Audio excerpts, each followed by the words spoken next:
Now, it's barely 2 years before the 2027 general elections, and the politicking has started full swing. We've been seeing talks by major opposition political parties to form a strong coalition that would defeat the ruling All Progressives Congress (APC) in the next election cycle. We've seen Alhaji Atiku Abubakar of the PDP.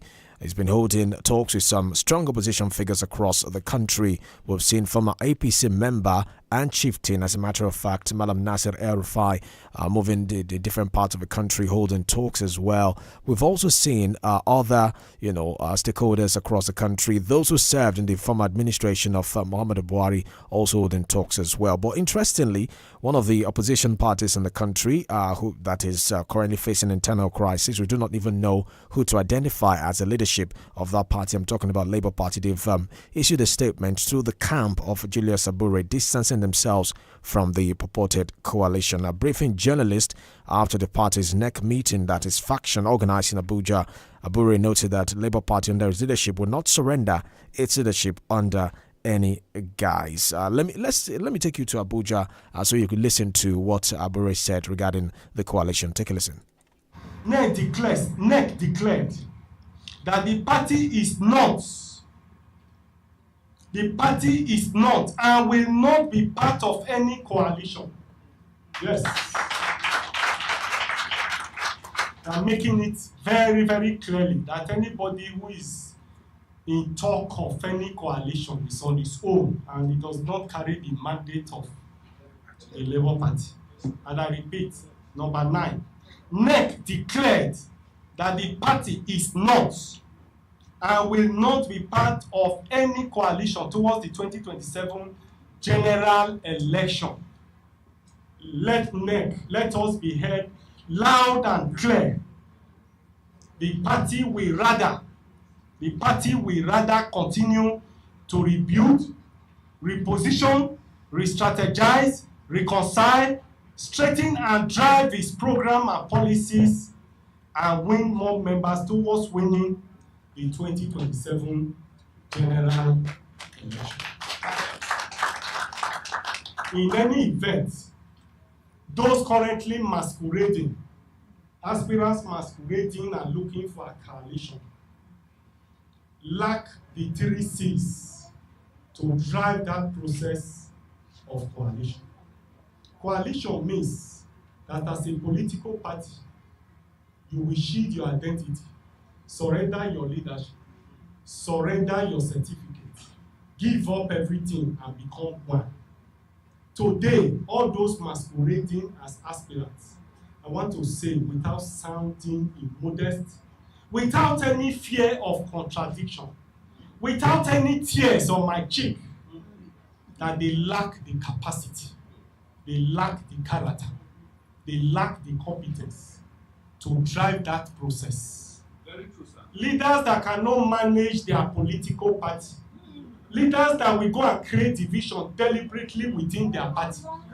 How can they now drive coalition that will bring all political parties together? It's not possible, sir. The facts must be stated clearly. Probably we overestimated some people when we started campaigning for this. Like Awolowo rightly said, it is when you give people an office, you see their true character.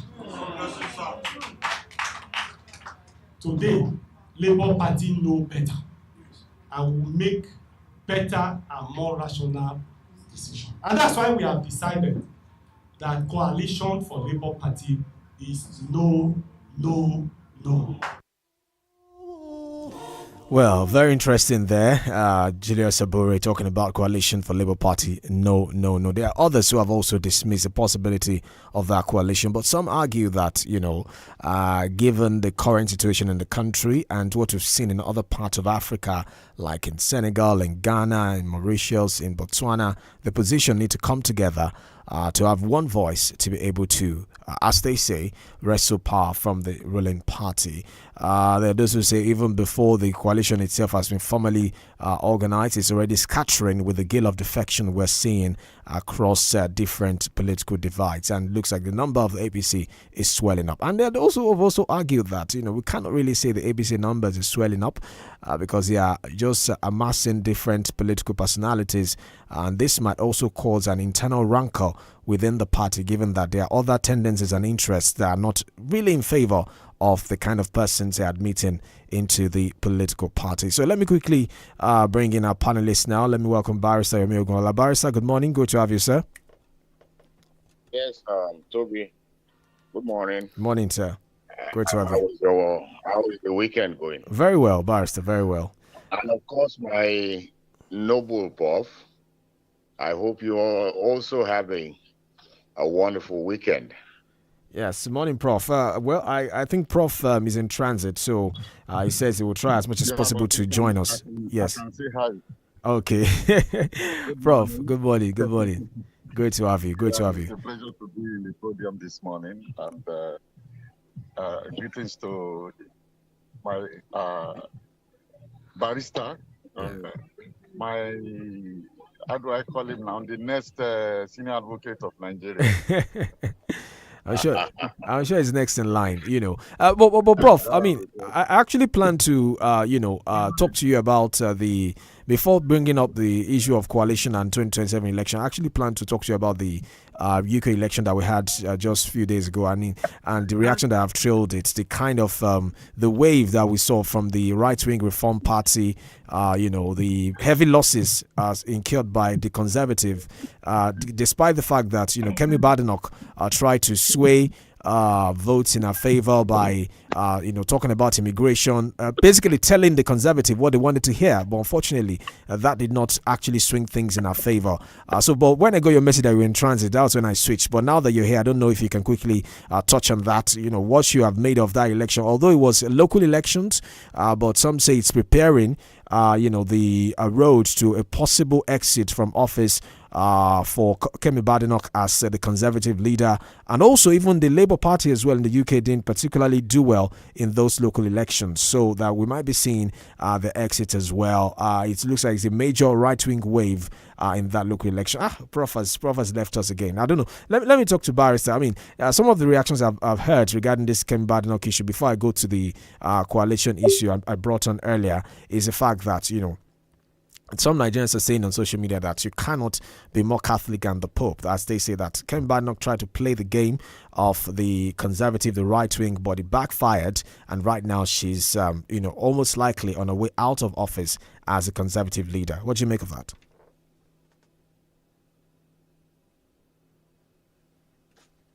Your Barrister?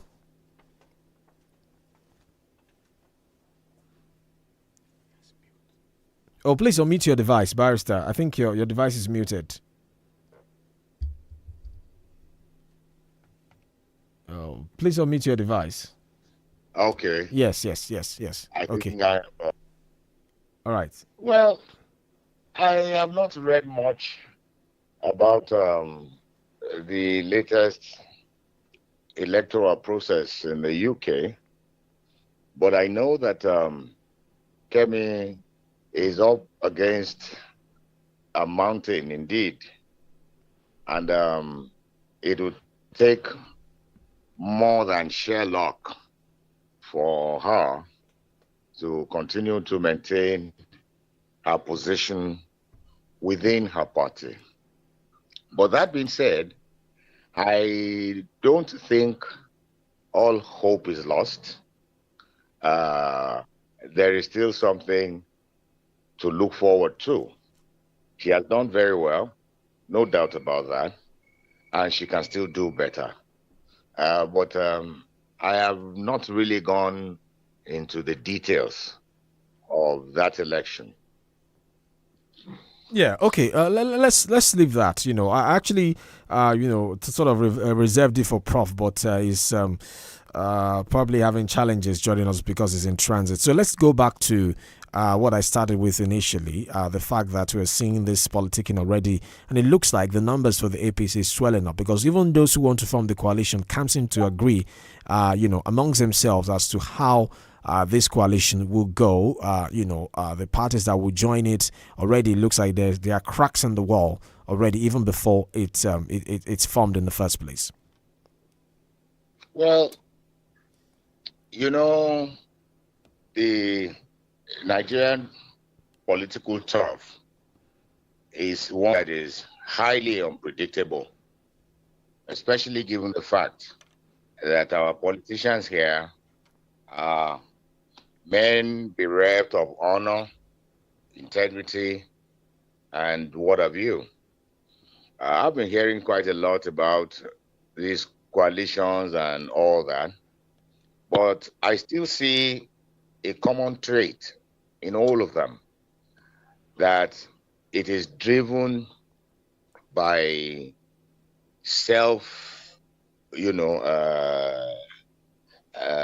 or selfishness. Let me put it that way. We are yet to see the manifestation of what really, coalition of parties should be. For many of them, I don't think they are really willing. Like we heard the Labour man said a couple of minutes ago about relinquishing the leadership of their party, their certificates, and all of that. It will be quite an issue, and I still foresee a lot of problems amongst those other parties that are thinking of coming together, because most are strange bedfellows, although united in their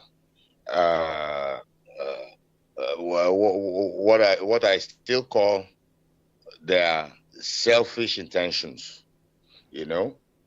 Take for instance what is happening in SDP. Is Wole Adebayo going to willingly relinquish his position as the presidential candidate of that party?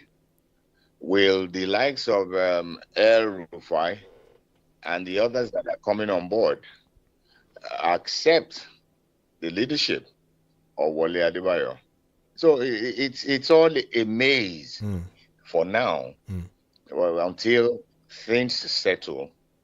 But I do know that if they are sincere with their intentions, it is possible. If the CPC, ACN, a part of ABGA, and the others formed the coalition of APC could do it, then why not? Right. Okay. So before we go on a break, let me quickly welcome our guest this morning. Is Dr. Festus Adedayo. He's a journalist, columnist, lawyer, author, and political scientist. Dr. Festus Adedayo, good to have you on the podium this morning. Good morning, sir.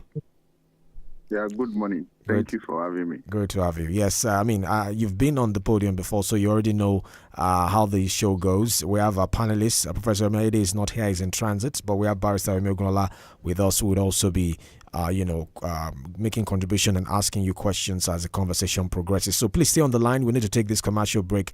When we get back. My noble doctor. Yes. It's nice morning, to have you with us this morning.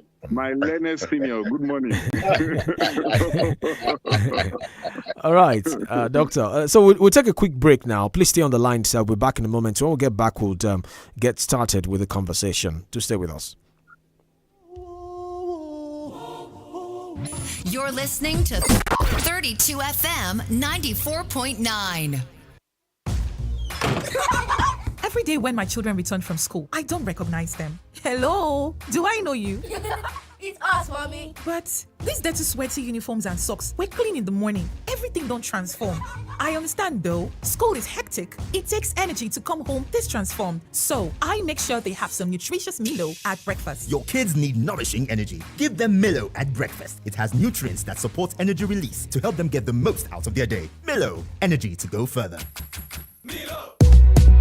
Tifa bá wọlé tọ́ ní fàáfàá Jifa. 32 FM, the happiness station, is ready to spread happiness again. Yes, ke? Time don reach for us to make our listeners smile again. Oh, are you ready? Chetty bro dede, awufu berekete don land like traffic lights. If true data is life, na if you say recharge card go come with you. If your finger is fast and you are feeling lucky on Tuesdays, Wednesdays, and Thursdays, then keep your dial locked on 32 FM 949. Nítorí òjò recharge recharge card yóò máa rọ̀ ní gbogbo ọjọ́ ìṣẹ́gun ọjọ́rú àti ọjọ́bọ̀ ìyún ni pé every Tuesday Wednesday and Thursday time go reach o àwùfù bẹ̀rẹ̀ kẹ̀tẹ̀ go dey ṣẹlẹ̀ on top 32 FM 94.9 by 8 a.m. 11 a.m. 1 p.m. 5 p.m. Congo reach 7 p.m.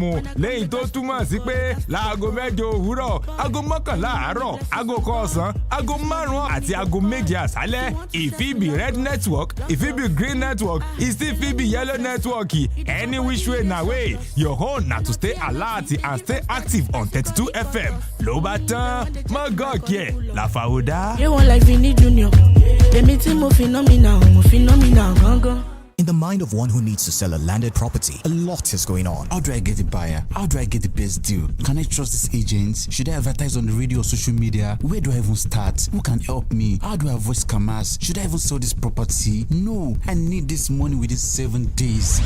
Hey, slow down. Do you have a landed property, whether land or building, in a choice location, and you're looking forward to selling it quickly? 32 FM The Laughter Station, in partnership with Soft Sands Property, is bringing an offer to you. Yes, one you cannot resist. If you have a house or land in a decent neighborhood with appropriate titles and you want it advertised on 32 FM 94.9, free for quick sales, you can call or send a message to this number 091 646 15000 and 091 555 0055. Also, you can visit www.softsandproperty.com to express your interest. Terms and conditions apply. Soft Sands, created to house the world.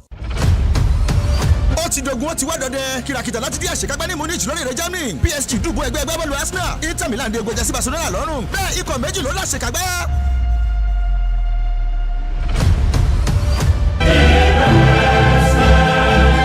ìlú Ìbàdàn ṣe ti ṣe tán ìpéjọpọ̀ àfihàn eré bọ́ọ̀lù tó tóbi jùlọ nílẹ̀ yìí ìfẹ́nu ìdórí pápá àti ògo tí ń bẹnu rẹ̀ àṣálẹ́ ọjọ́ kan tó kún fún ayọ̀ mọ́nìgbàgbé mágbẹ̀yìn níbi ìfarakínra ọ̀hún àwọn mímí àti àrà tí ń bẹ nínú àrà kedere láwòrán pẹ̀lú àwọn olólùfẹ́ gbogbo ẹ farabalẹ̀ ẹ kọjọ́ náà pamọ́ ẹ wá jẹ́ aládùn àfihàn eré bọ́ọ̀lù bí ìgbà tẹ́ òrírú ẹ̀ rí.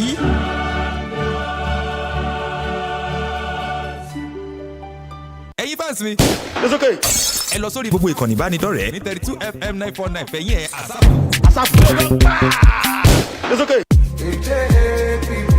Kó yàtọ̀ láti jẹ ẹgbẹ̀rún mẹ́wàá náírà bẹ́ẹ̀ lórí kò sí lọ kábọ̀ nínú rẹ̀ jẹ ẹgbẹ̀rún mẹ́wàá náírà pẹ̀lú Coco Box lórí ẹ̀rọ ìpè rẹ̀ tẹ *347*253# tẹ̀síwájú láti san igba náírà sí àsùnwọ̀n Titan Pay Star ìdíje yìí kò tó fáwọn èèyàn méjì tí yóò máa jẹ ẹgbẹ̀rún mẹ́wàá náírà yóò bẹ̀rẹ̀ lórí àwọn ètò wa bíi Ìṣẹ́yá pẹ̀lú Adébáyọ̀ Tìámíyù Òtàsínẹ́ láago 9 àbọ̀ òwúrọ̀ kọ́ọ̀lù àwìn pẹ̀lú àǹtí Sùnbọ̀ láago 2 ọ̀sán kí láti ṣe pẹ̀lú Olúwayẹmísí láago 3 ọ̀sán Ègé pẹ̀lú Sporting Crystal aago 5 ìrọ̀lẹ́ àti WhatsApp Naija pẹ̀lú Àfòdá bàbá àgbàlagbà láago 6 ìrọ̀lẹ́ gẹ́gẹ́ báwọn èèyàn méjì yóò ṣe máa fa ẹgbẹ̀rún mẹ́wàá náírà mọ́ra gẹ́gẹ́ bí ìfà lórí àwọn ètò wa wọ̀nyí ẹ tún lè ta Coco Box lọ sójú òpó ayélujára wọn co-cocobox.com bẹ́ẹ̀ bá ta púpọ̀ ẹ máa jẹ púpọ̀ Coco Box wà pẹ̀lú àjẹsẹpọ̀ ìkànnì fẹ̀yìn ẹ̀ 32 FM 94.9 Coco Box kòkò owó *347*253# òǹgọ̀ngọ̀ nìdọ̀ Coco Box.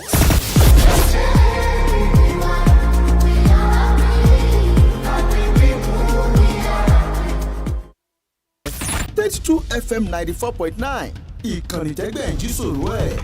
Feel better about your life. 32 FM 94.9, the antidote to depression. Welcome back. The Podium on 32 FM 94.9. In case you're just joining us, I guess this morning is Dr. Festus Adeda, is a journalist, author and political scientist. We are streaming live on Facebook, 32FM 949 Fenye. So, Doctor, thank you for staying with us once again. Let's start with, maybe we should continue where we left off with Barrister concerning the talks of 2027. And we've seen, the recent defection from the opposition PDP to the ruling APC. In fact, there are rumors that more governors would most likely join in the next couple of days. And some people are saying that this is a result of the president's mastery of the game of politics. They're calling him a master strategist who has already, done his permutation and is not leaving anything to chance ahead of 2027. I remember, I think sometime last year or thereabouts when you were here, you made reference to an article by, I think, Governor Sule Lamido of Jigawa State at the time, who was talking about anybody who took for granted Tinubu's capacity will be heavily surprised in 2027. Is that what you think is playing out here with the various dynamics we're seeing, the governors, even the opposition party, refusing to criticize him or openly saying that they will defect very soon? Doctor.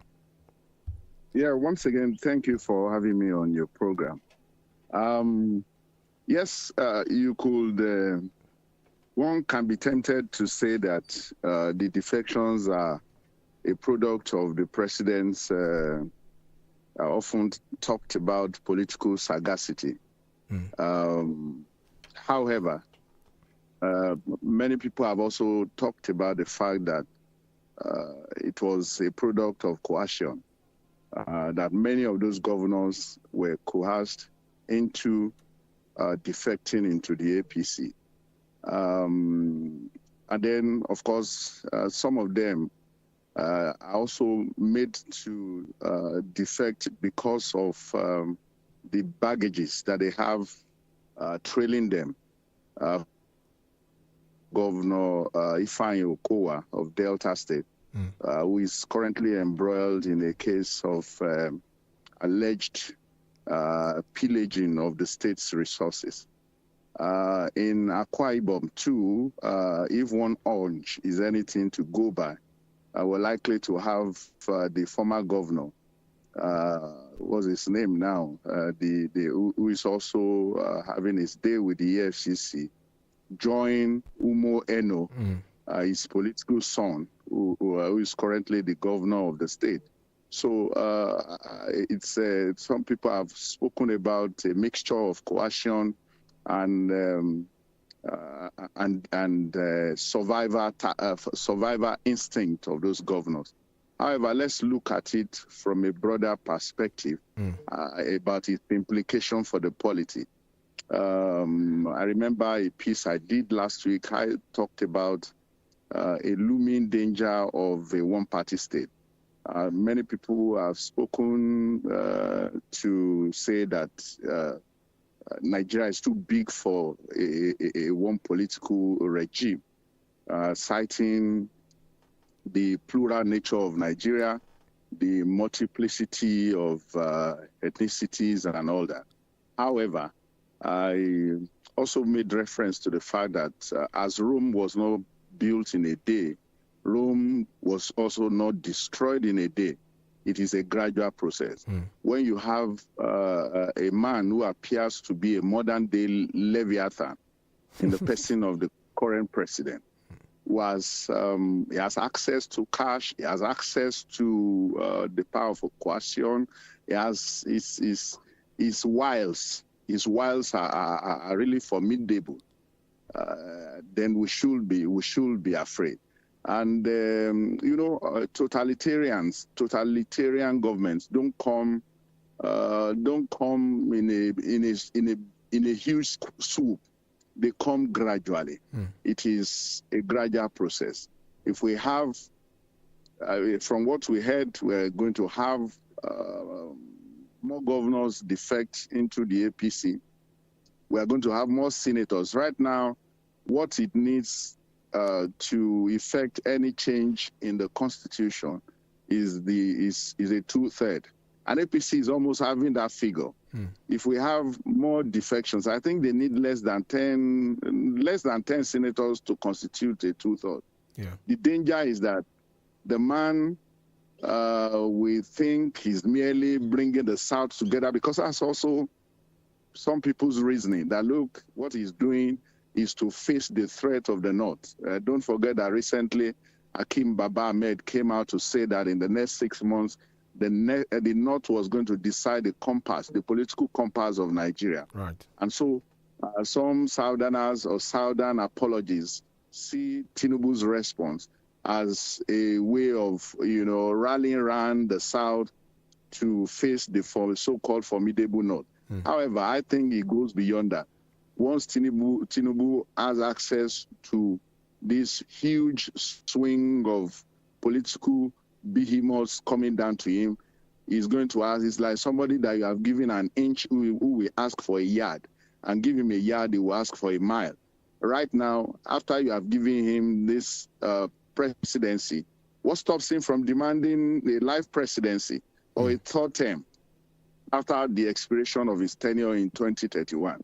And we have a National Assembly that is almost a rubber stamp, led by a man who is who has shown that nature, I'm searching for the right word, who has shown that nature. So you have such, and people are also saying that the judiciary has become, is already thrown into the pockets of the politicians, or the presidency to be specific.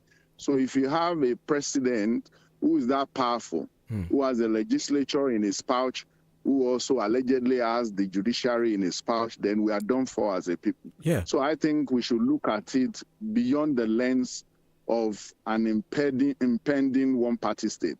We should look at it the lens of the danger it portends for us all. Right. About a single man sweeping the whole polity into his pockets. Yes, I mean, Doctor, there are those who said that, Nigerians perhaps underestimated the, audacity of this person, of the president, when he was sworn in 2023. Maybe they didn't see the handwriting on the wall, looking at the intrigues that played out within his own party, where he, purportedly ran a ring around the sitting president, who didn't want him, according to speculation at the time, to emerge as the candidate of the party, defied all odds, even when the northern governors were against him, that Nigerians should have seen the handwriting on the wall to know that this man is not someone you underestimate, that when he has power, he has the capacity to do, to go any length, to keep it. That's a line of thought some people have expressed. Do you share that concern as well?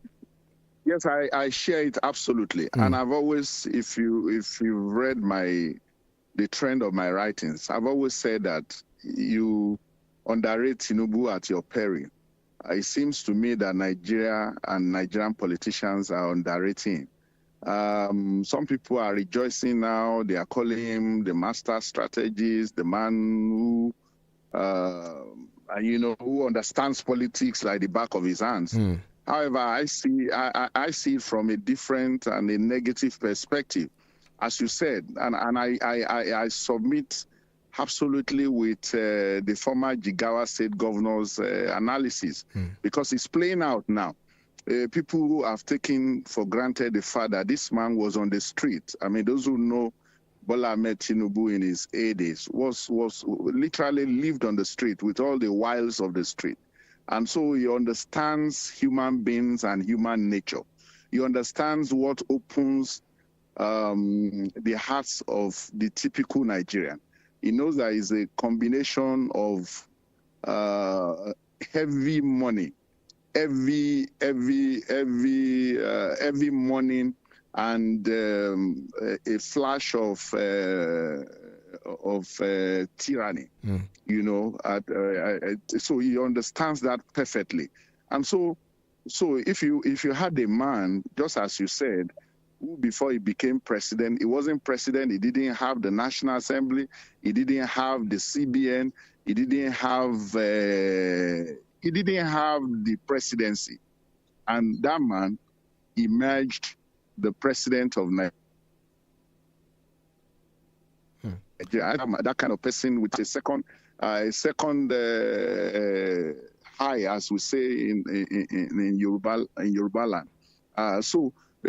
And I think that the opposition in Nigeria is looking at Tinubu as to look at, say, somebody like Obasanjo, the way it looked at Goodluck Jonathan. Those are meek politicians who Dr. Obasanjo is meek. Would you say Obasanjo is meek, or was meek in office? Was he meek? Comparatively. Okay. Comparatively. And, yes. Why I'm saying this is Obasanjo just merely had the power of coercion. He wasn't. I don't think, from the little I know of him, he can't compare with Tinubu, in terms of playing on the streets, by the rules of the street. I mean, and he has demonstrated this for a very long time. If somebody look at from 1999 till now, what do you think has held Lagos together? Do you think that the majority of the people have just been, just impishly loyal to him? Do you think it was loyalty? No. It's a combination of several factors. And that factor, some people are saying that it is the kind of Lagos politics, the kind of politics he played in Lagos. People just look at otherwise very miniature things, and they don't have the power to escalate it to a bigger world. Look at what President Tinubu did in the Lagos House of Assembly saga recently. Look at a man, and I compared what he did to a man who had on top of his shoulders a whole elephant, who is carrying an elephant, and who is using his leg to dig the hole of what do Yorubas call ire now? Cricket. I've forgotten. Cricket? That cricket. Yes, cricket.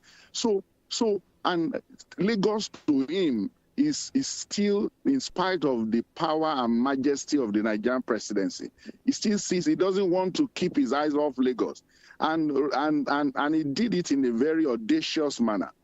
I mean, after the whole hula baloo of Lagos, he invited the speaker and the 37 or so legislators to Abuja, and people, which those who were at that meeting, said that he was annoyed with them. He was telling them, 𝐒𝐿𝐒 build. You people could, the Lagos that I built, that you people could remove the speaker without my knowledge. And so the man is just escalating it into a bigger Nigeria. So I'm saying, yes, Obasanjo has power of coercion, but he cannot, the same Obasanjo who wanted a third term and failed. Do you think that if Tinubu desires a third term, he will fail? No. Right. Because, right now, in terms of his choice, in terms of what he does, he's calculative. He's not your run-of-the-mill politician. And the mistake the opposition is making today is to think that Tinubu is ordinary. They are not getting their acts together. They are ganging up solely because they have grouses against him. They are not strategic. They also don't know from feelers that the Nigerians are getting, that is actually the one who is dissembling those parties. For instance, the SDP that El-Rufai Atiku have gone to, have they taken their time to find out Tinubu's hold on SDP? That's a fundamental question that they should ask themselves. Right, Doctor. Second is the Labour Party. The Labour Party has about 3 chairmen now.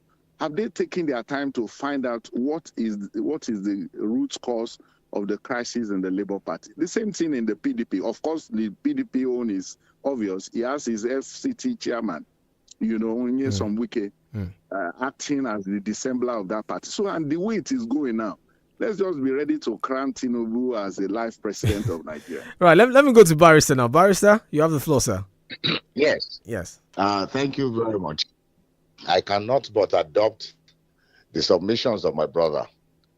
That is the eye with which I also look at the unfolding drama on the political turf. But permit me, I still want to go back to the issue of defections. The gale of defections are disheartening. From Ife Oba moving from Young Progressive Party to APC, from David Umahi of Ebonyi State, Matawale of Zamfara. Ben Ayade, I think that was the one my brother was trying to remember the other time, of Cross River. Cross River, yes. And they have become so worrisome. But my own question is this: the role of the courts in all of these. We all know that the ratio decidendi of decisions of courts are grounded on principles. Now, even though I have heard arguments, and indeed the Court of Appeal, in the case of, I think it was David Umahi, holding that the provisions on defections related only to legislators. That is unacceptable. I know that the retired Honorable Justice Taiwo, in the case of legislators in the Cross River states who defected from PDP to APC, held that it is disheartening that politicians in the country treat citizens as if they do not matter once they get into office. He further held that we cannot continue in sin and expect grace to abound. My worry is this: if the ratio decidendi of decisions rests on principles, why is the court reluctant to take that principle and expound it to include governors and presidents who defect from the party from which they emerged as rulers? And secondly, the issue of factionalization, fragmentation, splintering, or division that grounds defections are becoming irrelevant, because we now see that those who are defecting to the party of the President of the Senate or the Speaker of the House of Representatives. And these considerations are left out of the picture. I don't know. Let me leave it to my noble doctor. Right. Doctor? Yeah, I'm also of the opinion that the judiciary is playing into the hands of Nigerian politicians, and it is really so sad. Take, for instance, the recent decision of the Supreme Court in the Rivers State defection. It was actually budget of the budget of Rivers State, and the Supreme Court veered into the issue of who the members of the House, I think 27 of them, who were said to have defected. And the Supreme Court said that it was only the Speaker. The Speaker had to announce that indeed, or to receive, or to announce that members had defected. And people have gone. I mean, they have interrogated that ruling, to say that, I mean, you really can't find the Constitution, being specific in this regard. So people are also asking the question: what if the Speaker was the one who defected? Who then would announce on the floor of the House that the Speaker had defected? So. Yes, especially the Supreme Court. I mean, all other courts in Nigeria could be allowed to,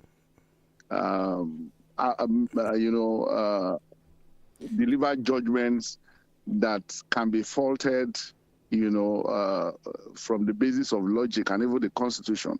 But the Supreme Court, which is a polity court, which after its decision, that decision becomes, the policy with which the country will operate, should not pander to the dictates of politicians. I hope you know what I mean by that. Doctor, I mean, you must have also read the submissions of Femi Falana, the senior advocate of Nigeria, that the matter of defections was not, in fact, before the Supreme Court.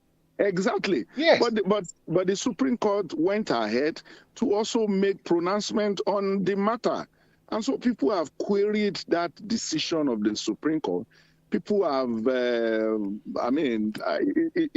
it's been a very awkward one from analysis that have been made since then. And I don't know. I just have a major, because judges are also part of the society. Yeah. If this country explodes, judges will not be spared of the explosion of the society. So that's why we plead with them to actually not pander to the whims of politicians. Because my learned senior, you know more than I do. We were taught in the law school and even in the university that a judgment must not be ambiguous. The judgment must be precise. I think there are three qualities of a judgment. There is ambiguity. There's so many ambiguities in that Supreme Court judgment, and imprecision, if you like. And so people are wondering. And that's making right. Is to into rumors and all that about the Supreme Court and courts generally in Nigeria. Right. Okay. Let's go to Prof now. It looks like Prof is with us now. Prof, I don't know if you can hear me. Yeah, I can hear you loud and clear. Yes. Yeah. Well, welcome back. Yes. Good morning to my brother and friend, Festus Adedayo. I didn't even know that he's the one coming today. Yes. Prof, good morning. Yeah. Yes. In fact, I like to say that we were classmates at the master's class at the University of Ibadan, and since then, exactly. Together. Yes. So I'm happy to have you here this morning. And this time, we are talking about your other aspect, which is law, because we also have a PhD in political science. Bro, are you becoming jealous? Well, but I've already given you your own cap today. Yes. We are looking forward to your senior advocate of Nigeria. We have been inviting you to join us. No, I don't know why you don't want to. I'm sure he will. I'm sure he will soon. I'm having a feeling that Prof will get that law degree very soon. But Prof, yes, before you joined, we were talking about this defection and what it portends for us. Reactions that we have seen. Those who are saying that it's a product of, as I mentioned to Dr. Adedayo earlier, it's a product of Tinubu's mastery of the game of power. And he's saying that it looks like Tinubu might just be the most dangerous president, we've had since 1999. He says, even Obasanjo does not come close in terms of, being able to use all kind of maneuverings. But I'm just wondering, the same Obasanjo that we saw, the maneuverings that happened in the National Assembly, how Senate presidents were removed, the impeachment of 𝐒𝐈𝐒 in Ekiti, impeachment of the Plateau State governor at the time, I think it was Joshua Dariye, all of the intrigues that played out during Obasanjo's tenure, can we still say that Tinubu is this, person that understands the game of politics so well that, his opponents, must be very careful when they want to take him on? Yes, I heard everything Festus said, and I can tell you that it's right on point. And if you want to start off with that kind of discussion, you go back to Fashola's warning to Nigerians. That don't underestimate Tinubu. And that's actually the point. Tinubu worked his way into the presidency. Obasanjo was handed the presidency on a platter of gold. Yeah. So you understand? So it's a very different road that they took to the presidency. And if you watch the long and twisting pathway to the presidency by Tinubu, you will know that in terms of experience, in terms of capacity to deploy resources, to deploy influence, to hold people to ransom, to get them to do his bidding, I mean, it's a very powerful man. And that's why right from day one, we see the preoccupation with 2027 rather than governance. And is quite willing to give up anything to get what he wants. So it's a very dangerous situation that we're in. And I also agree with Festus that the opposition does not seem to understand the situation they find themselves. And they will be so bewildered and disorganized, and 2027 will come and go. What we should, in fact, be looking forward is any attempt to go beyond that. But I think that, that said, everybody that is human is still human, and it's also prone to making mistakes. And if the opposition can come together and look at the strategy, identify weak points, and take advantage of it, then they will be up to something. As Festus has said, the real problem is that we don't see strategy. We see grievances, disgruntled people, just making one point here and there, occasionally mobilizing themselves to meetings. We don't really see a strategy. We don't see a roadmap. What we find is still that they are at cross purposes with each other. Look at those who have gone to SDP. You ask yourself, to what purpose? Are they going to start building SDP?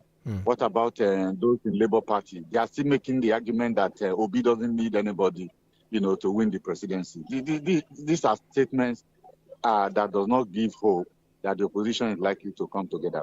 What I want to really ask Festus is the fact that when you have a situation like the one we have with the Supreme Court, is there anything that can be done before 2027 to address this tendency of pandering to the presidency? Remember, we also have a parliament that is also that pliant. Yes. What needs to change to make a difference in parliament or to make a difference in the Supreme Court before 2027? Yeah, Doctor, that question is for you. Okay, I think essentially the Nigerian opposition, our salvation, so to speak, lies in the hands of the Nigerian opposition. And that's why I get really bothered about the teething, well, it's gone beyond teething problems that PDP is embroiled with. And of course, the other issues in Labour Party as well as some other opposition parties. The opposition parties, if they can get their acts together, many people have said that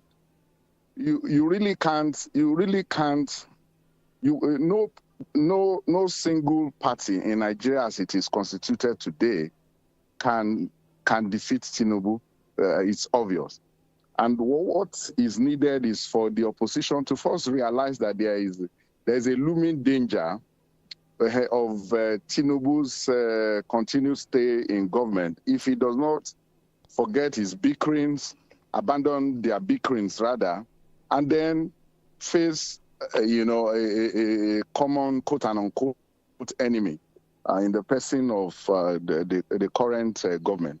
Once we get the opposition gets its acts together and is coming together, is not on a foundation of grouses. You have Atiku Abubakar has grouses against Tinubu and wants to be president by all means. You have Nasir El-Rufai, whose grouse is that he wasn't made minister. And I think they should be more serious. I mean, what is at hand is young grouses. What it needs is strategy. I also agree with Professor Ayede that the human factor will surely come in, especially if somebody has the kind of awesome powers that Tinubu has at the moment. There's the tendency that in the process of deploying the awesome powers of his presidency, he could make tactical mistakes, which the opposition, a strategic opposition, would leverage on to ensure that the masses are able to connect with his projections, his manifestos for a bigger Nigeria. Right, right. Doctor, I understand that you'll be leaving us very soon, but I just want to touch on this. We saw the opposition rally round in other African countries. Senegal, I think I mentioned a couple of them in my introduction earlier. And one key, even in Ghana as well, John Mahama coming back. One key thing that people talked about, aside the unity of the opposition, is the process. So, from the submission you've made so far, it looks like the critical institutions are pandering to the politicians, are pandering to the ruling party and what have you. So even if the opposition do come together, what do you make of the current critical institution? You talked about the Supreme Court earlier. There's also the question of INEC. There's also the question of the process. So it's one thing to come together. It's another thing for you to have access to that free and fair process that will ensure that whatever effort is put into the strategy you are making will come to fruition at the end of the day. Yeah, as it is currently constituted, I mean, the institutions in Nigeria, if we want to be pessimistic, we should just say that nothing will stop Tinubu from coming back in 2027. But as I also said earlier, and aligning my thoughts with the thought of Prof. Ayede, if the opposition could rattle the APC and the president, and that rattling will come from its unity of purpose. If the opposition shows that it is really desirous of taking power from the APC, and it is doing that conscientiously, yes, the opposition, for instance, now in a few months' time, the current INEC chairman will leave office, and the Constitution empowers the president to pick his successor. If Tinubu that we have been talking about in the last one is the Tinubu that we all know, he's going to bring on board as INEC chairman somebody who's going to do his biddings. And so if he has an INEC chairman with him, has presidency, has the majesty of wealth, has the legislature, has the judiciary, we can as well go to bed. But I believe in the power of unity of the opposition. I believe that in the process of their unity, as the Yoruba will say, "Ogbon amo pa ologbon," that even the people who are who have huge wisdom, who are wise, sometimes they fall prey to their own wisdom, and so there's a possibility that in the process, something will give, some things will give way, and which will allow the wishes of the people to come to fruition. Because as things are now, under normal circumstances, if Nigerians are to vote the way they feel about this government today, there's no way Tinubu can come back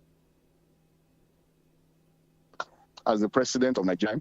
A lot of things has to go towards 2027. A lot of things will come to play. Ethnicity will come to play. Religion will come to play. The institutions that we spoke about will come to play, and all that. So it's actually very gloomy. I must tell you the truth. Right. But it's not insurmountable. Right. Okay. Let me go to Barrister as we wrap up with Dr. Adeda. He's leaving us in a few minutes. Barrister.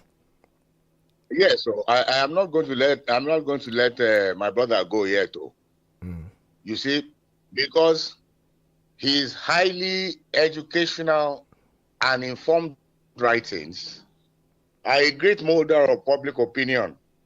So I want his position on the unfolding drama before the first son of Nigeria, whatever that means, and the politics We is have of that.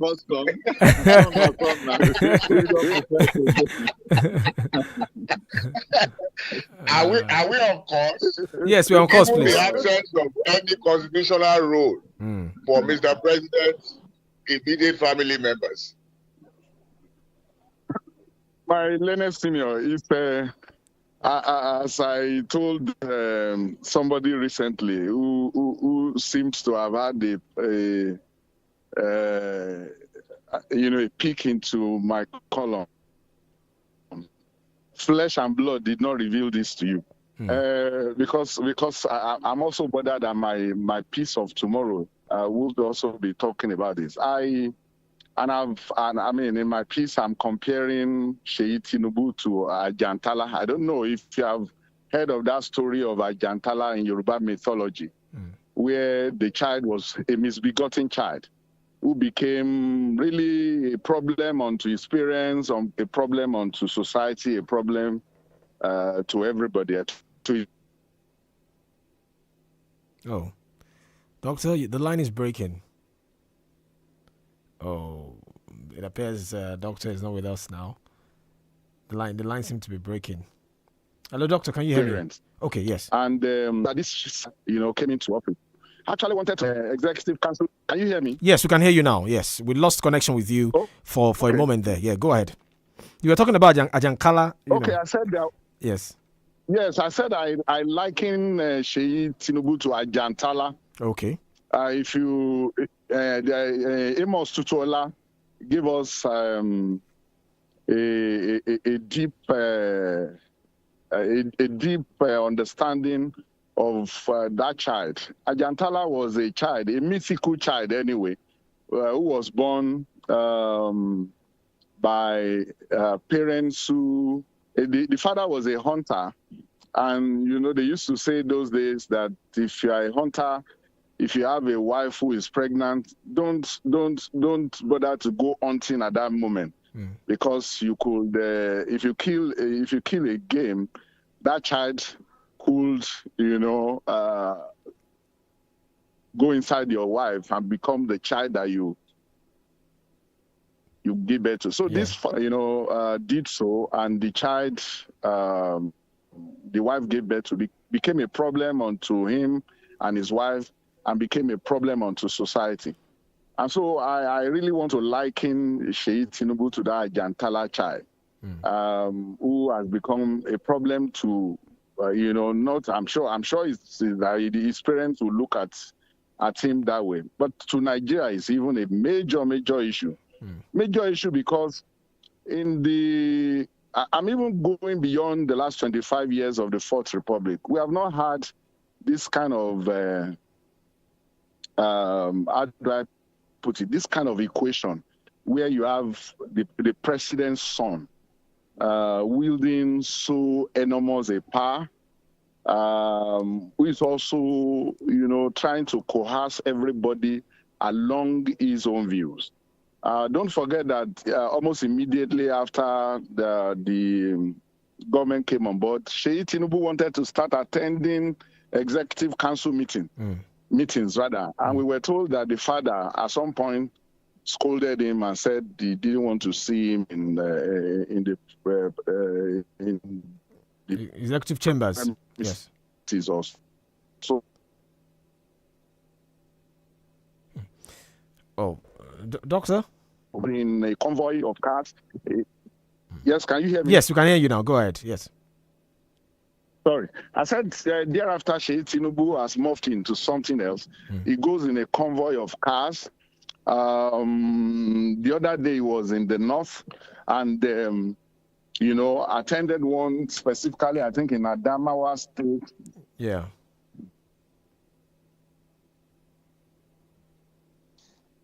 Oh, okay. It looks like he's in transit now because he actually said that he wanted to leave us at 10. Okay. Billions of naira. He spends billions.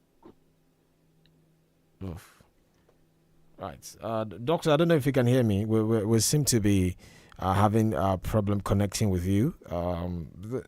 Let me see if I can go to Prof now.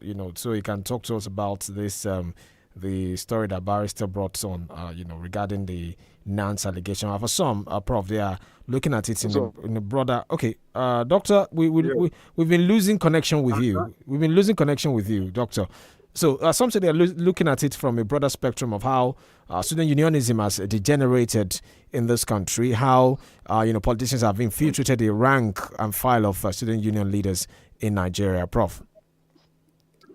Yeah, but I followed that development, and there are contradictory view about what is currently going on. Some people think that that character is not worthy of public trust, and that the claim that he made about being offered bribes should be taken with a pinch of salt. But if you look at the way student unionism has gone, you know that it has lost steam. A lot has gone under the bridge, and in many campuses, the student union has become powerless, and so they are not even able to attend to the needs of the students within the university, not to talk of venturing effectively into the wider political situation. So I think that is the light way in which we consider what's currently going on. But what is clear is usually that politicians often caught those student leaders in order to help them mobilize votes from within the campuses. And I think that as far as politics is concerned, that's the greatest today now. Right. It looks like Prof has also left us because he's about to board a plane at the airport. Thank you, Prof. Thank you, Dr. Festus Adedayo. I didn't get a chance because I wanted to ask Dr. Festus Adedayo because he's he's a veteran in this journalism profession. There's been a debate, throughout the week about what makes you a journalist. Is it when you spend a few years, as Leo Lainka put it on that television interview, that spend a few years, publishing photo books, or when you speak on radio or appear on television, or when you actually go and obtain a diploma from the from the Nigerian Institute of Journalism, NIJ, but I didn't get a chance to ask him that.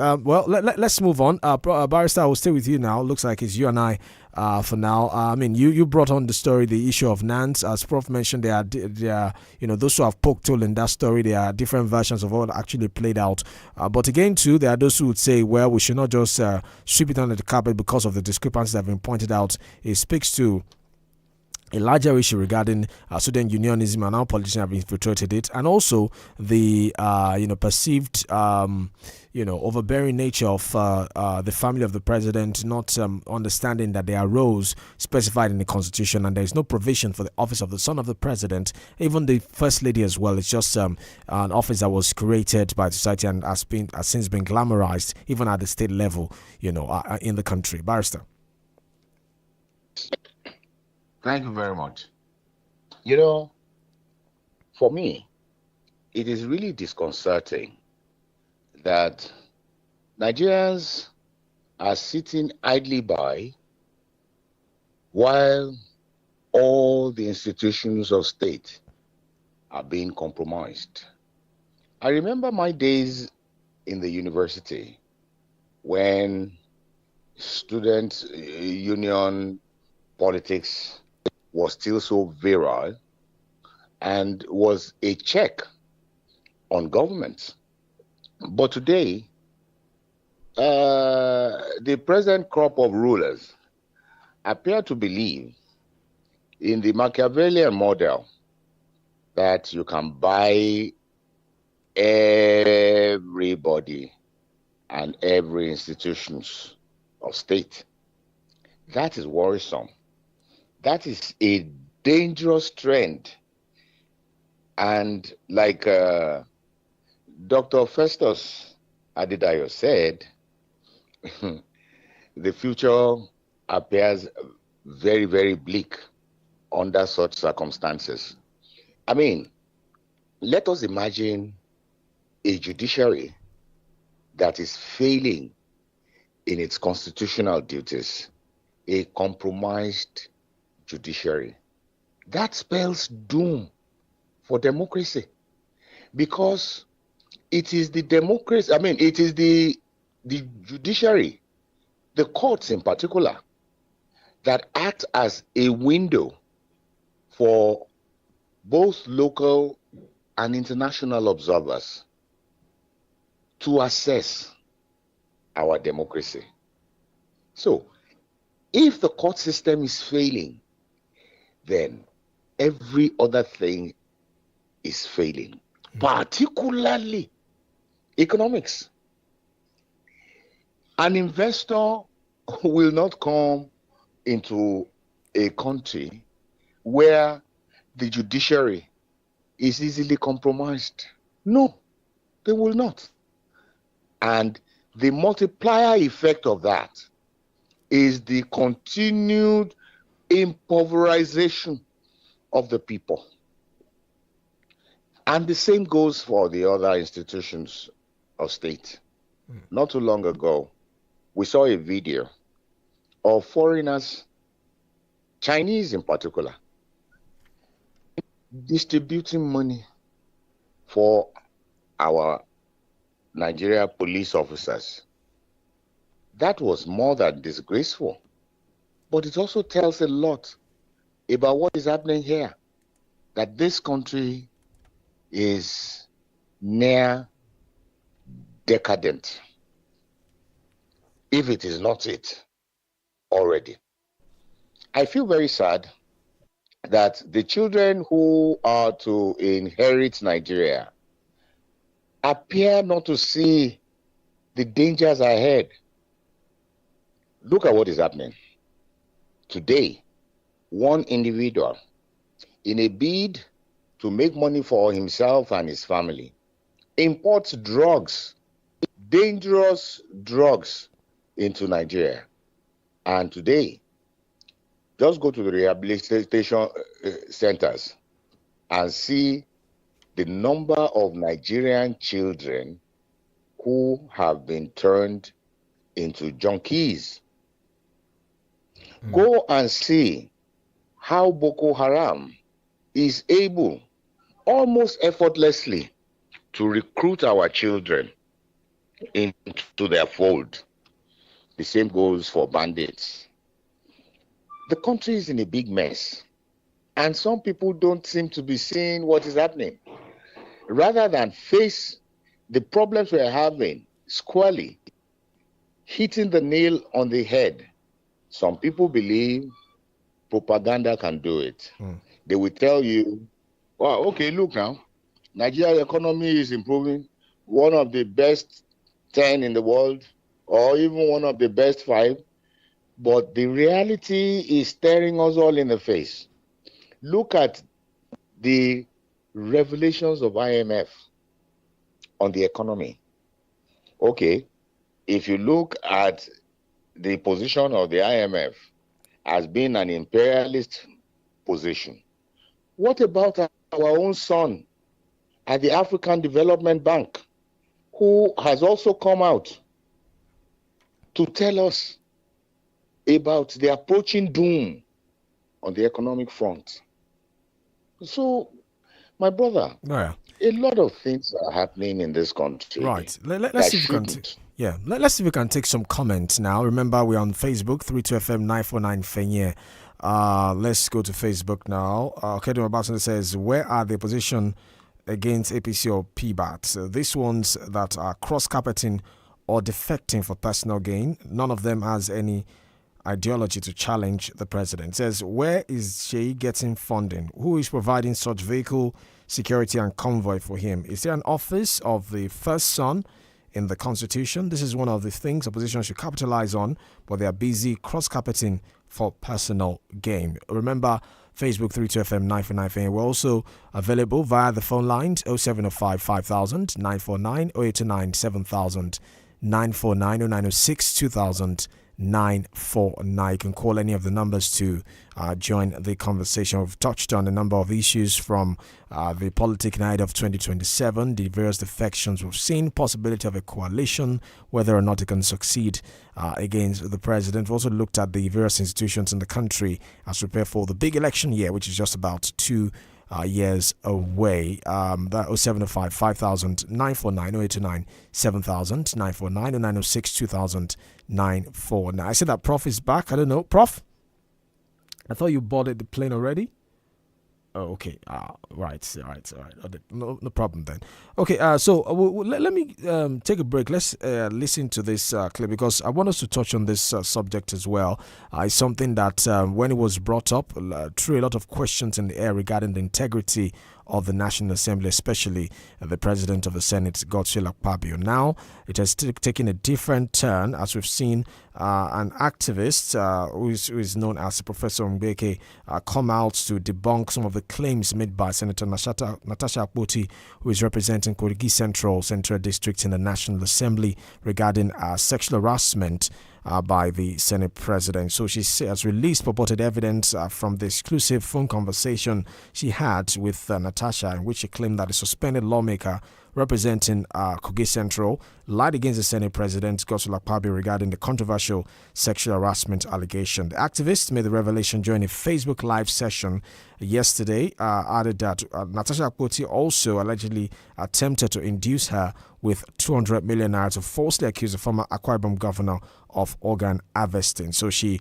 displayed all kinds of messages, screenshots, call logs, conversation history between both of them to prove her allegation. So take a listen to what she said. Of course, this statement has already thrown up many reactions regarding the allegation made by Natasha Akpoti, where this leaves the Senate President, the integrity of the Senate, and what have you. Take a listen. And she started offering me money. The first she said she has this problem with this Senate President, and explained to me everything. She thanked me. We talked personal things, which I won't let out for now because it's her privacy, about her life, about her mother. We talked a lot.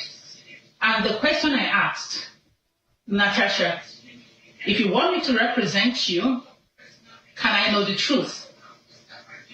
She said to me that she started dropping names, I won't mention all, that she has already paid Dr. Obi Ezekwesili. How much do I want? I made her understand it's not all about money. Just to me, why are you fighting? What is the problem? What did they do to you? She now explained to me the truth. So she explained to me, and Natasha told me bluntly, she said, babe, there was nothing like sexual harassment. I was shocked. To be honest with you guys, I broke down. Because if you check my page, I was already fighting. If you go and see the things I posted about that man, the Senate President, you'll cry for him. I was fighting. I've contacted UN agencies because I'm a member of the UN Council. I've contacted everyone. I'm the president of TUFF, the Unique Family Foundation, that has UN status and the rest of them in the United States. Honestly, I took the battle. Go check my page. I didn't erase anything. I left everything there. I was out to fight for Natasha.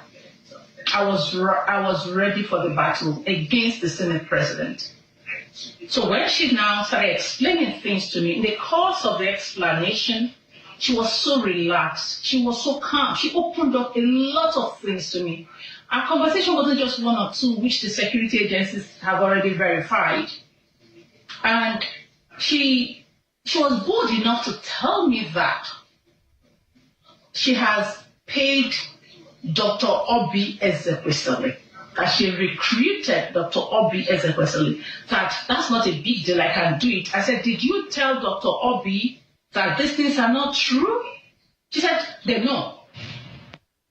Well, obviously, I'm sure many people were not expecting that, because considering the time, like between when those allegations against Senator Akpabio, were made, and then somehow it looked like, I mean, there was nobody to speak on his behalf. I mean, there was nobody to verify those claims and all that. So suddenly somebody now, shows up and says, I have a contact with Natasha. I was actually on her side. I was supporting her.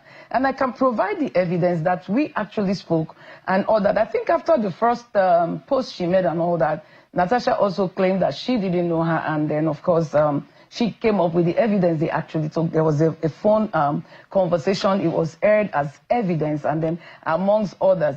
You see, the truth of the matter is that when Natasha made those allegations, people also expected her to provide evidence, to the fact that she was sexually harassed, considering the fact that that incident had taken place more than a year ago, and then this is somebody else who is now alleging as well that Natasha lied against Senator Akpabio, and she's able to provide evidence, not just one, 2 or 3. And in fact, she's even saying that she has multiple evidence that she will be ready to tender in court, Right. And then, of course, she also claims that the authorities, the security agencies, both in Nigeria and where she relates, have also verified, forensically tested these things, and then found out that the voice conversation, actually, the voice belongs to Natasha and all that. All right. Well, that's the, that Facebook Live session and reaction to it regarding the case involving Natasha. Before I go to Barrister, let me just read this comment on Facebook. Remember, you can drop your comment at 32FM 949. Shitu Adio says, Morning OLORUNTOBA. My quick comment on the intervention from your guest so far. First point, Nigeria can never become a one-party state. We are too diverse to have one-party state. It never happened before, and it will not happen in 2027 or in the future. I sent another one. It says, secondly, the idea that the president started playing politics from day one is completely wrong. A president that removed subsidy on fuel, FX, and power for some customers can never be categorized as someone who came to office to play politics. These are areas not for the faint-hearted politician. In fact, it is not part for someone that is thinking of next election and not the future of the country to follow. He has dared our fears, and we can put these cankerworms in our economy behind us for good. Okay, that's Shitu Adio on Facebook. Remember, you can drop yours as well on Facebook, 32FM 949. You can also call 0705 5000 949 or 906 2000 949. Barrister, before we go into the Natasha story, before we take a break on the show, I don't know if you want to react to this comment. It says, look, this is a president that is reform-minded. He has confronted the fears of the country. He's not even acting like someone who wants a re-election. That someone who wants a re-election would not dare to remove fuel subsidy. Someone who wants a re-election would not dare to press the reset button that will sort of recalibrate the economy, and sort of rescue it from that downward trend which they claim they inherited from the last administration. Barrister. Why do you want me to react to that? I just want to get your thought. That's all. That is his personal opinion, and he is entitled to hold it, and that should be enough. Right. I think we have another. Okay. Yes. So we'll go on a commercial break. When we get back, we'll get your reaction to the Natasha story. Do stay with us. We'll be back in a moment.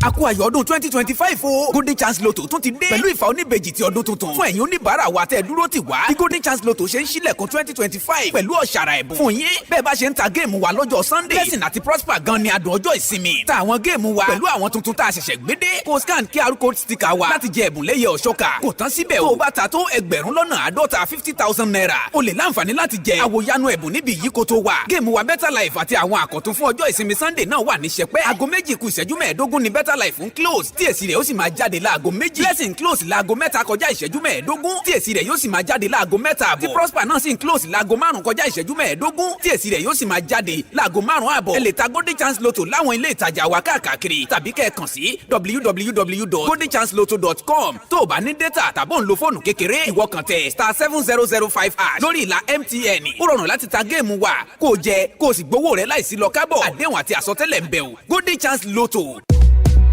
Tífà bá wọlé tán ní fàáfàá jífà. 32FM, the happiness station, is ready to spread happiness again. Yes, turn don't reach for us to make our listeners smile again. Oh, are you ready? Ṣé ti dúró dédé? Àwùfù bẹ̀rẹ̀kẹ̀tẹ̀ don land like traffic light. If true data is life, na if you say recharge card go come with you. If your finger is fast and you are feeling lucky on Tuesdays, Wednesdays, and Thursdays, then keep your dial locked on 32FM 949. Nítorí òjò recharge recharge card yóò máa rọ̀ ní gbogbo ọjọ́ ìṣẹ́gun ọjọ́rú àti ọjọ́bọ̀ ìyún ni pé every Tuesday Wednesday and Thursday time go reach o àwùfù bẹ̀rẹ̀ kẹ̀tẹ̀ go dey ṣẹlẹ̀ on top 32 FM 94.9 by 8 a.m. 11 a.m. 1 p.m. 5 p.m. Congo reach 7 p.m. lẹ́yìn tó túmọ̀ sí pé láago mẹ́jọ òwúrọ̀ aago mọ́kànlá àárọ̀ aago kan ọ̀sán aago márùn-ún àti aago méje àṣálẹ́ if it be red network if it be green network it still fit be yellow network any which way na way your own na to stay alert and stay active on 32 FM ló bá tán mọ́ gọ́ọ̀kì ẹ̀ láfàwọ́dá. ṣé wọn láì fi ní junior èmi tí mo fi nọ́mìnà gángan. ẹ̀yin fans mi. it's okay. ẹ lọ sórí gbogbo ìkànnì ìbánidọ́rẹ̀ẹ́ ní 32 FM 949 fẹ̀yìn ẹ̀ àsáàpù. it's okay. The hands are clapping. The crowd is roaring. And the stadium is alive, echoing the anthem of champions.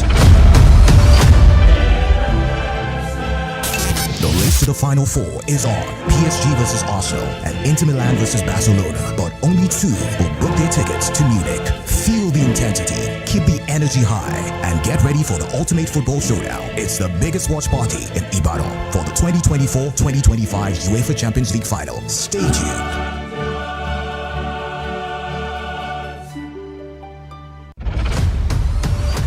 FM News. First, we're telling real stories. We air stories from the perspectives of the people. Stories that our people can relate with. In news delivery, we are fast, objective, and accurate.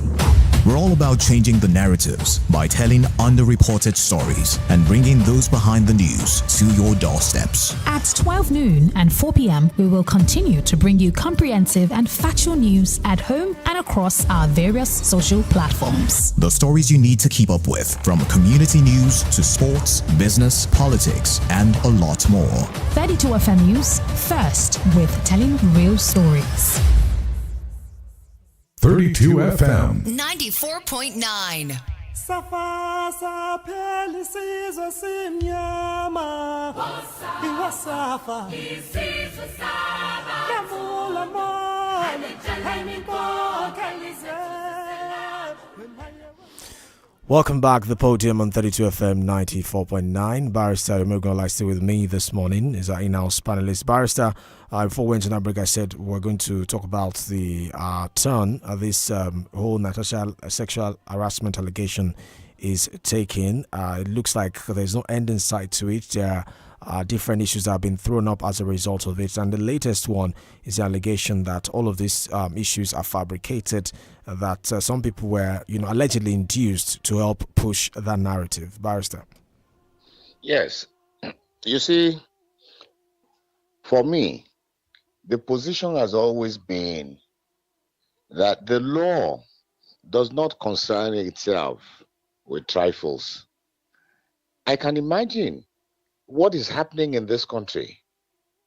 Our people are hungry, homeless, being maimed, killed by insurgents and bandits, kidnapped, and yet the legislative body, the national legislative body, is embroiled in such a matter as trifle as what we're having with this Natasha's case. It just shows a bunch of people who are jobless, who would better have been rid of from the legislature.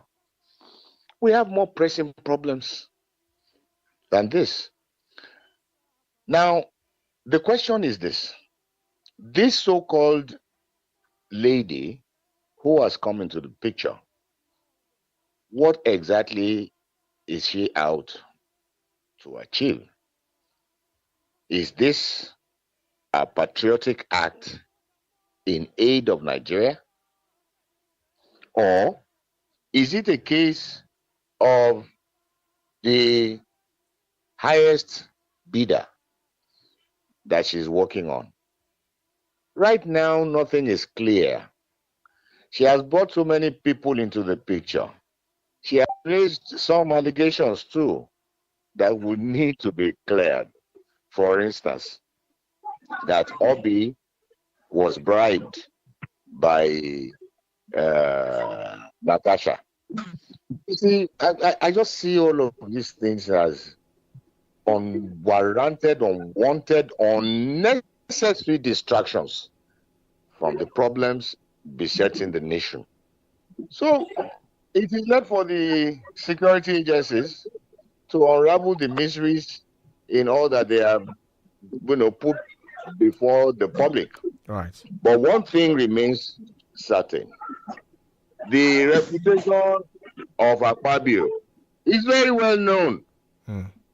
Nigerians know, and the one with the NDDC woman is still there, and of course she still has cases to answer at the FCC. That one even concerns me more. I wish it was the one they were discussing. See, but not this issue that would lead nowhere, will not improve the economy, will not improve the welfare of the people, and make politics better in Nigeria. Why should we dissipate so much energy on it? Yeah, Barrister, I get your point, but there are those who say that it's already tainted the integrity. Okay, it looks like Prof is with us. Prof, are you back with us? Hello, Prof. Oh, all right. Let me just mute Prof because I'm getting this feedback from his background. You know something, Toba? Yes. Look, disputes are a necessary part of life, and we are in a legal order. Anybody who feels aggrieved about an issue, let them please take their wahala to court. Court will resolve it for them. That is what it is there for. Let them stop polluting our space. We have better things to talk about, Jerry. Yeah, I think Prof is with us. Prof? Yes, good morning. I'm back again. Oh, all right. I thought you were, mid-air, That was where you left us before. No, not yet. Okay, so the flight's been rescheduled.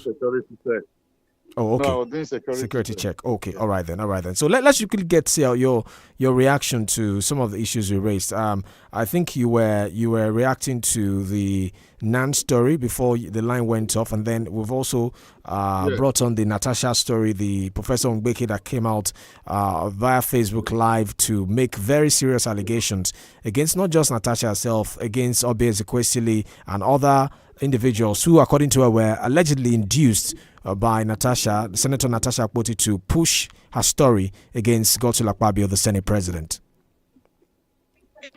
Yes, I think that concerning the Natasha case, I agree with Barrister that there's no point filling our space with such private and personal matters, given the fact that the whole scenario has become very messy.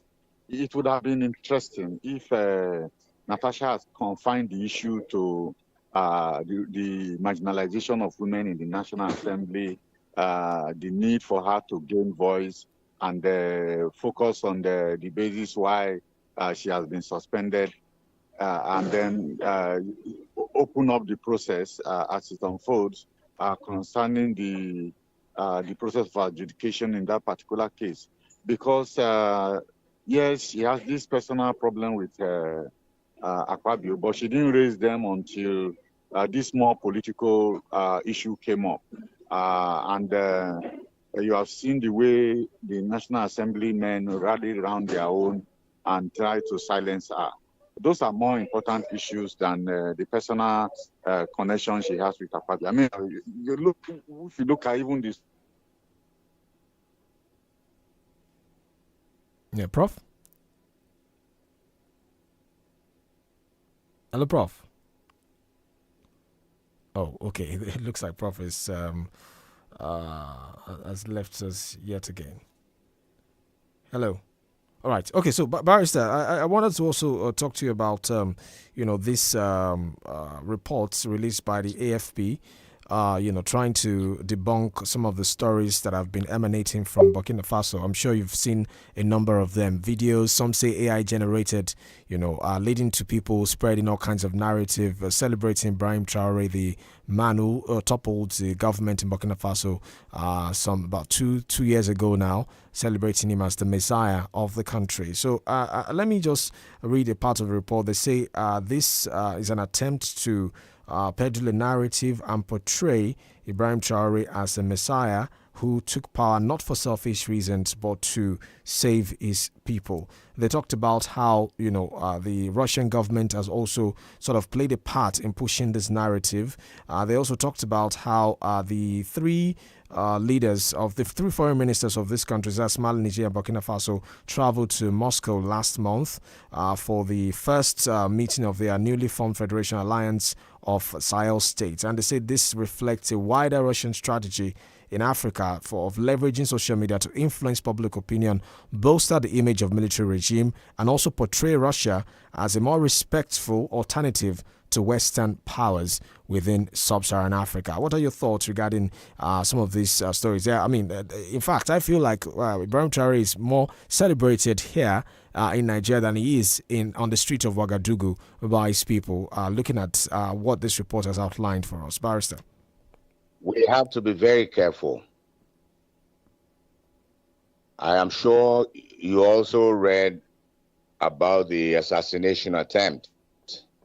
I think there are enough evidence in Africa to teach our people that the imperialists mean us no good.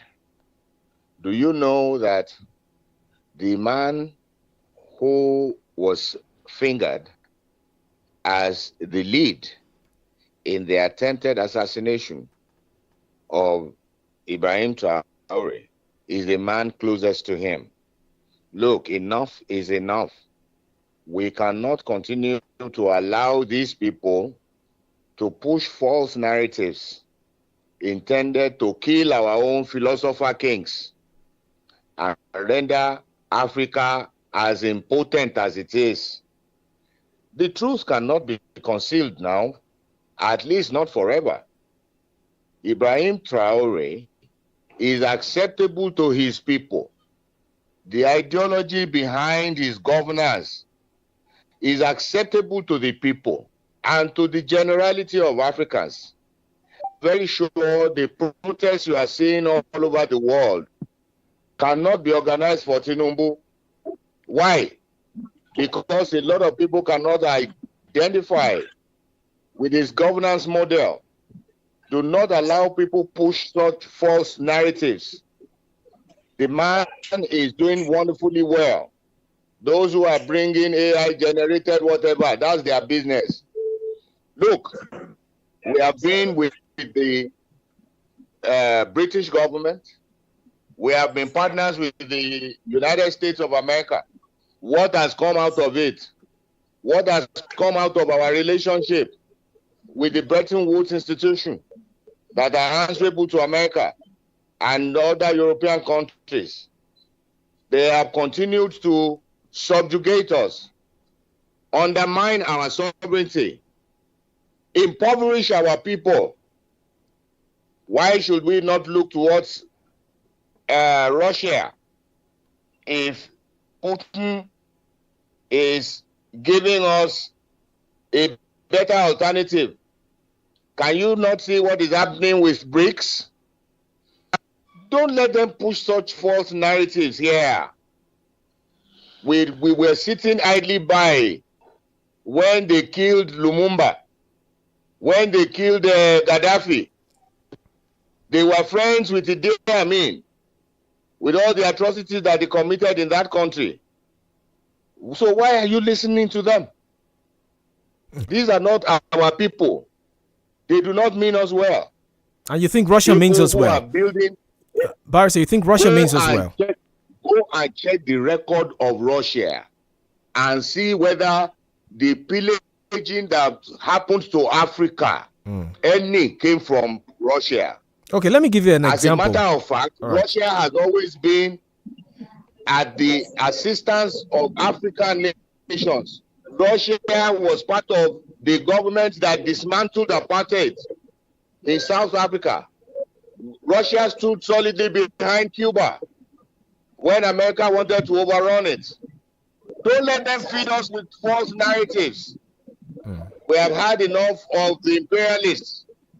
They only come here, and Africa is only useful to them for as long as they can get raw materials, our minerals here, nothing more.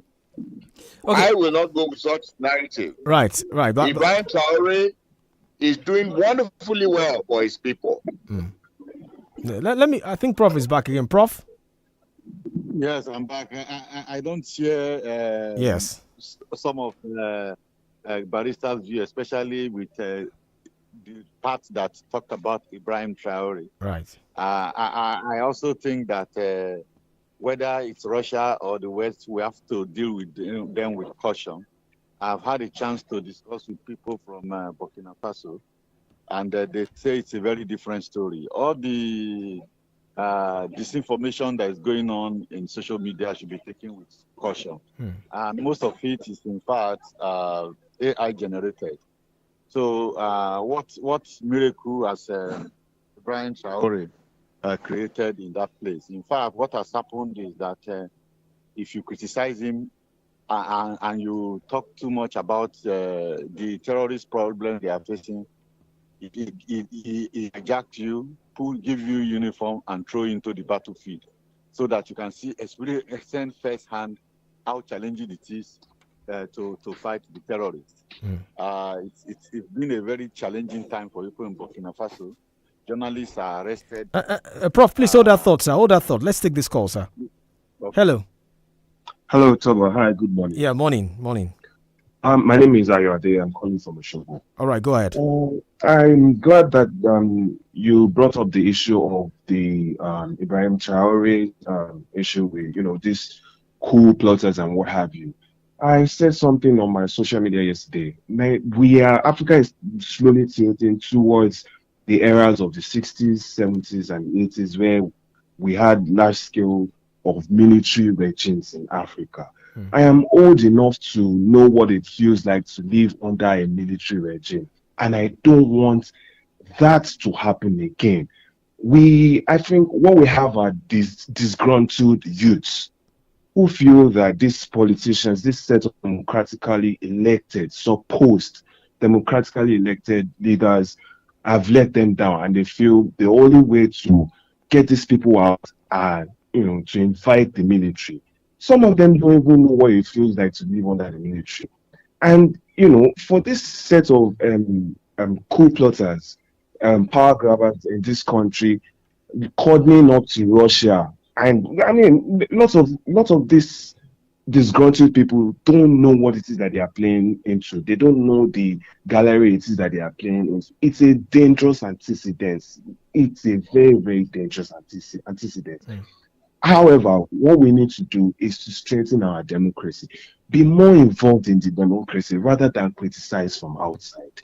You can't be outside and be shouting change when you are not in the inside. You have to be a part of it. That's just my little submission about this. Right. Thank you, Ayo. Remember, you can call 906-2009 for. I vehemently disagree. Yes. With your position. All right. Vehemently. Because we are seeing civilian administration in Nigeria worse than military administration that we have had in the past. What are you talking about?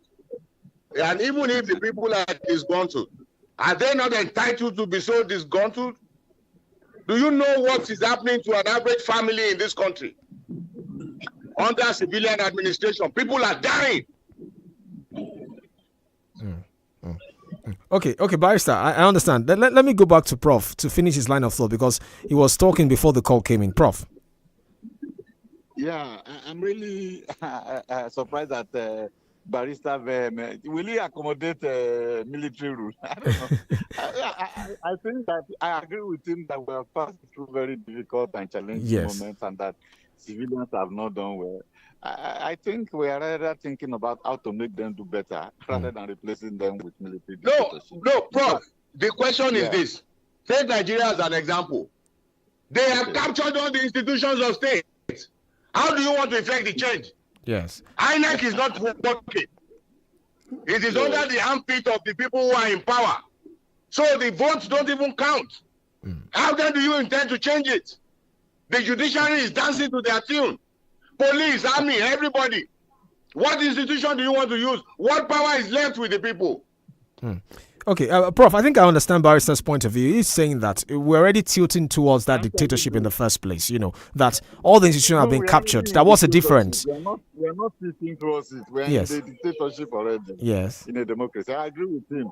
But I don't know if a coup will be an answer or military replacement will be an answer because, I mean, you are just from fry pan to fire. That's what Barrister is suggesting. Yes. I think we must agree that we are facing a very big challenge, but it calls for more creative thinking, more mobilization, and being very clear about what our objectives are.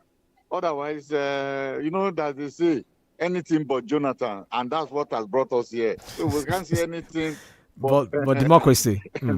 Yes. Prof, we need to be sober and strategic. Yes, I want you to speak to the points made earlier in the report I cited by the AFP where they talked about that, need to bolster military image and also spread Russian influence. And they had also held that point of view in Africa as well, that Russia is a better alternative to the West. They make reference to, the fight against apartheid that Barrister mentioned, how the Russian government at the time, sponsor some of our scholars presently, to the USSR where they studied and everything, the socialist agenda of the 80s, 70s and 80s at the time, which of course sort of aided the fight for independence across different African states. They see that Russia is still a bit better, but they also argue that the Russia of then is not the Russia of now under Vladimir Putin, that the Russia of now is not really different from the so-called imperialist, where you have the Russia of now, where you have the oligarchs being enriched through the state resources and Vladimir Putin further immersing himself in power. So I'd like you to speak to these 2 points of views now. The fact that those who see Russia as a better alternative to the West, or those who say that, no, Russia is not the Russia that we think it used to be. Yeah, I think it is important for us to know that we are out of the period of the Cold War. The Russia of Marxist-Lenin ideology is not the Russia of today. That's very clear. But even the Russia of the Marxist, it was an ideological state, defined by, the socialist revolution. And all of those countries associated with the Eastern Bloc were espousing socialism, which in a sense bring them together in terms of their view of the future of society and how governance should be done. But it's a very different situation. But even at that time, national interest was still very important. And we must take note of that. Now, it is even more critical than in that time. So I don't think that you should look to any country for salvation. What I think we should do is to forge positive relationship where we think we can benefit from Russia. Look at our relationship with China. China has come, it's the non-interference principle, but what is happening in Congo seems to be coming close to us. The way they are exploiting our minerals, carrying on illegalities, bribing policemen, bribing people to work in the mines, connecting with retired generals and all kinds of profiteers, both local and international.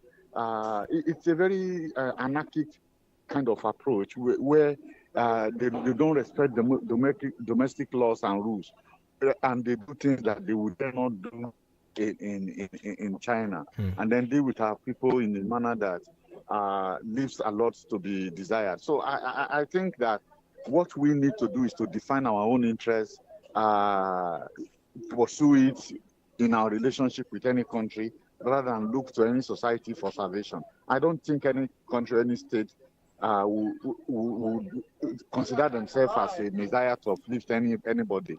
It's all about exploitation. Look at what has happened with Ukraine, and then the kind of negotiation that is going on between the United States and Ukraine. It's amazing that even Europeans exploit themselves like that. If they can do so, what do you expect anybody, to be your savior? I think we should rather begin to deal with our own leadership, because they are our problems. Right. So they are taking our money and taking it to the West. They are not defining any vision for our society. All they are interested in is grabbing power, making money for themselves and their family, and becoming billionaires. I mean, that's the challenge that we face. Otherwise, Prof, looking up to any place for salvation. Yes. Barrister, go ahead. Barrister, go ahead, sir. Yes. Prof, I quite agree with you that our national interest should take priority in our relationships with any other country. Yeah. A couple of weeks ago, I read a report of 22 Nigerians who were sentenced to death by hanging in Indonesia for drug trafficking, drug-related offenses. Why is Nigeria not able to do that? Somebody showed me something not too long ago. An airstrip that is probably in Kogi being used for illegal activities in a country that is supposed to have a government. I would have loved a situation where, of course, we allow our democracy to evolve. But if somebody can come out in the open and say, you should snatch it, you should grab it, and you should run away with it. And under that administration, all the institutions of state have been paralyzed. Yeah. The voice of the people cannot be heard. You can. We discussed today now the alleged involvement of the first son of Mr. President in the politics of Nigeria. How then are we going to change this? How? Well, force must be met with force. Well, Prof, I mean, Barrister sounds a bit, pessimistic about the whole situation, from the analysis he has made. But I mean, it cannot be this bad, There are those who have said that even the worst of democracy is still better than the best of military rule. Prof. Yeah, we've been under military rule before. And the economy went down. Fundamental rights were abused. The only hope that we saw was asking the military to go back to the barracks. We must not lose sight of those very grave experiences. And out of frustration, begin to call back the military. Remember also that it is this same military that has not been able to deal with Boko Haram and all those terrorists in spite of billions of dollars that have been invested in all those places. Yes. And then you see how amenable they are to also the president. He has given them special retirement arrangements, and you have not seen the military or anybody from that circle rejecting it or even saying, we should not be treated specially or something. So unaccountability is very strong within the military of today.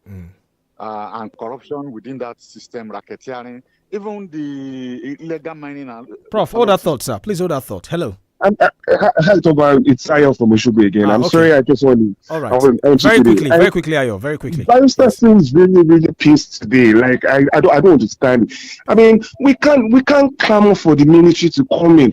The people that are trained in warfare, what do they know about the economics? I think, was it you or Prof just said that we've seen economic decline in the military era. I mean, what we want is not what it is that the military are going to give us. It's just what they do, what they like. That's nothing about democracy. That's not going to better our lives. Whose lives? How many people's lives were better under the military era? From the 60s, 70s, and 80s. It's not something that we should be inviting. It's a ticking bomb.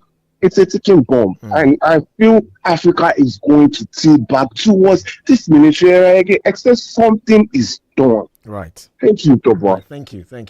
Okay, sorry, Prof. Please, you can. I agree with you. Business sector is not left out. All right, yeah. but only to this extent. Right. That we allow the institutions of state to function normally. If our democracy continues the way it is going now, my dear brother, there is no difference between who is military and who is civilian. Do you know how many people have been arrested daily by this government and tortured? Look at those Nance boys. Can you believe that happened under a democracy? Would it not have been better if it was the military that did this? At least we would have said, oh, okay, it's because of the military. I lived through the military governments in this country from 1966 till date. And I tell you, none has been as bad as the civilian administrations we are having. Okay. But Prof. Don't you think that we tolerate them? That's why, and that also that we have not suffered enough. That if when the suffering reach a point, Prof, we are going. You are also saying now that we need a revolution. That is the import of what you have just said now. We need at least a revolt against this crop of elites. That is exactly what I am saying. That is exactly what I am saying. But now, people are so caged. Can a man who took Gary 3 days ago, yesterday, and today be able to fight? Do you think these people don't know what they are doing? It is a deliberate state policy to impoverish these people so that they can continue. What solution do we then have? Because those who make peaceful change impossible are the ones who are inviting the military, not me. Right. Okay. Interestingly, a friend just sent me an anonymous message personally, and he says that the fact that we are talking about all of this on radio is the advantage of being in a democracy. So that's his own anonymous message. All right. On Facebook, Shitu Adio says... We did too under the military. Oh. We talked about it under the military. Did Tinubu not say that it was Babangida that brought him into politics? We talked. Àwọn àkábàṣọ̀run gbogbo wọn lọ́wọ́ owó iṣẹ́ tó ń ṣe mẹ́. Yeah. Yes. You remind me of those heroes, the real heroes. Akabashorun, Bekan Raton-Kuti, 𝐂𝐈𝐒. It's interesting. Pamaki model. Bella Anikulapo Kuti too. Yeah, the risk they took, and the suffering they went through on behalf of the Nigerian masses. And that's why when I was calling the next senior advocate, I was thinking about Ganifa. We first of all called him senior advocate of the masses. Yes. For many years, before eventually became recognized as a senior advocate. I wish you know what has happened to the conferment of senior advocates in Nigeria. The story is just like those who are getting to the bench now. Yeah, I mean, but what does that tell you? I mean, Prof, because everywhere you look now, sometimes we want to blame those in power, but even I'm sure that you would agree with me that in the university system too, there are all kinds of issues that have been pointed out there. In emergence of vice chancellors, management of funds, in the judiciary is happening. Every strata of society, we have these allegations propping up. Yes. Toba, yes. And Prof, please permit me. Look, don't ever blame the sheep. Don't ever blame the sheep. Because if the shepherd is doing his job, the sheep will not go astray. Look, I just told you about Indonesia. Yes. When Hobbes brought this thing about man in nature, men of ideas came and said the solution to it is government. If government is ineffective, then it is a return to the state of nature. Today now. Yes. We have sent one prof in Cross River State to jail. Let it continue. And you will see whether any prof will come out and rig elections for anybody. Allow the law to work. Right. And society will work.